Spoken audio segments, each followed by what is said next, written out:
Karibu chuo cha mafunzo. Serikali katika hali ya urekebishaji na ufundishaji wa wanafunzi wanaoingia magerezani, naona ipo haja ya kuwawezesha wanafunzi hao, kuwapatia elimu ya ujasiriamali, elimu ambayo itawafaa pindi tu wanapotoka na magerezani na kurudi uraiani. Katika hali ya kupatiwa elimu hiyo, serikali imejikita katika sekta tofauti kama sekta ya kilimo, sekta ya ufugaji, na hapa tupo katika ufugaji wa kuku wa kisasa. Tupo na kuku aina mbalimbali. Tupo na kuku aina ya Saso, tupo na kuku aina ya Brahma, tupo na kuku aina ya Broiler. Huyu ni kuku aina ya Saso. Kuku huyu tunazalisha kwa malengo ya kupata nyama. Ni kuku chotara baina kuku wa kienyeji na kuku wa nyama. Lengo kuweza kumfuga kuku wa nyama katika mazingira yetu ya Kiswahili, ama mazingira yaliyotuzunguka.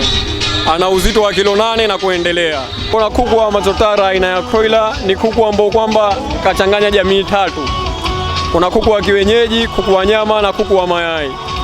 Lengo kuweza kufuga kuku wa nyama na mayai katika mazingira yetu yaliyotuzunguka. Sisi chuo cha mafunzo, kama chuo cha mafunzo, tunajikita na aina hii ya ufugaji extensive, na katika aina hii ya extensive kuna program inaitwa battery cage system. Ni ufugaji katika keji. Ubora na faida zake ni kuondoa changamoto za maradhi kama vile maradhi yanayotokana na kuharisha, maradhi ya mafua yanayosababishwa na vumbi na mengine. Karibuni sana katika maonyesho ya 88. Huu ni ufugaji wa kuku wa kisasa. Tupo na kuku aina tofauti kama inavyoonekana. Karibuni sana PSP Online TV.